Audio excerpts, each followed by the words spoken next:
Hey, how you doing? This is Tom, and this is Tom's Radio Room Show, and I'm down at my workshop. It's not as cool as I predicted. Maybe I didn't understand when it's supposed to turn cold here in Florida, but I thought they said Sunday morning, and it's cooler, but it's by no means cold. It's supposed to be in the 60s, and it's like mid-70s. So, okay, so much for the weather report. This is another radio from Jeff that he loaned me, and this is a Bowni Deluxe. And look, there's an ant. Oh, get away from these ants. Solid state radio model 702. It is, I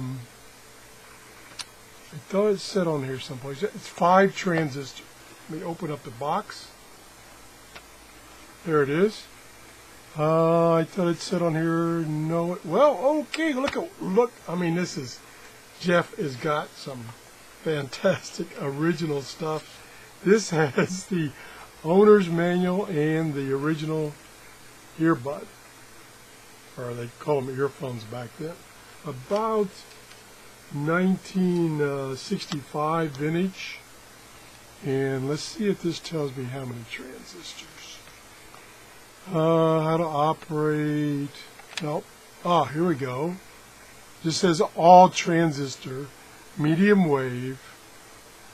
Output is 240 milliwatts. And the speaker diameter is 2¼ inches. Requires a 9-volt battery. Now, Jeff warned me. Let's see what's in this one. Oh, this is kind of my catalog, I think.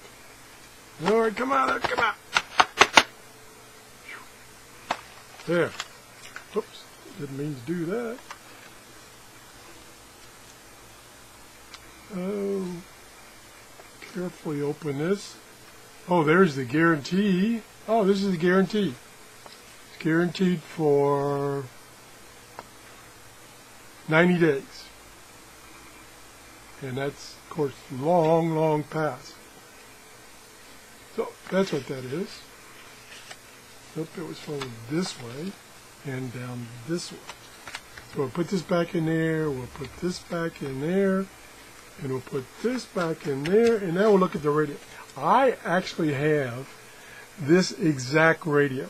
Well, not this exact radio, but one like this.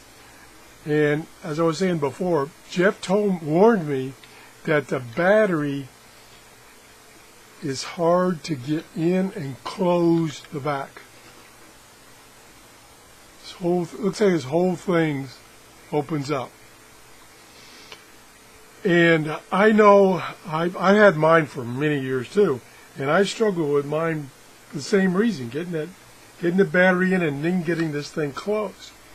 And I got so frustrated that I broke off the 9-volt battery terminals. So mine doesn't have any battery terminals on it. And I was so frustrated that I didn't take the time to solder them back on. So it's sitting somewhere around here. And it has 2 dials. Get this closer to the camera here. This one is volume on this side, and this is tuning on this side. Again, AM or medium wave. Let's see if we can. I think he's got a battery in here. Maybe I was wrong. Nope, I guess there's no battery in here.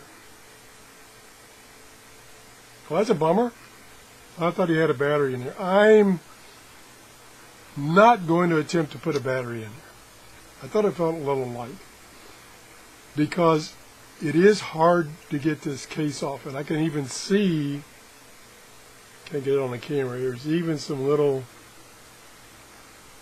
marks there where either he or the previous owner was prying this open. It's not easy to get open, so I am not going to risk damaging it and putting a battery in it. 5 transistor, 1965 time frame. That's about it. Again, it's a Bowni.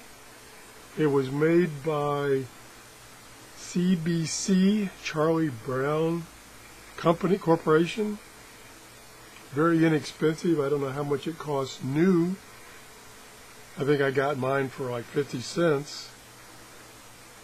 But mine right now doesn't have the battery terminals any longer, and so I put it away. So anyway, thanks Jeff for sending me these radios, or bringing me. He actually traveled from Jacksonville to Clearwater, Florida to bring me these radios, to loan me these radios for me to review on my show. And I really appreciate that, Jeff. I have 2 more of the 6 that he loaned me, and we'll go over those in the next couple of shows. If you enjoy these shows about old radios, look at my darn light flicker. Probably I don't know if you notice on the camera, but my fluorescent lights, it's like everything else. You know, I got some newer fluorescent lights, and they're like, the connections on them are just so intermittent. And most of the time they don't come on, and then they'll finally come on. And now one of the 2 lights I have is flickering. So I hope it's not showing up. Anyway, thanks for watching, and have a great day. Bye-bye.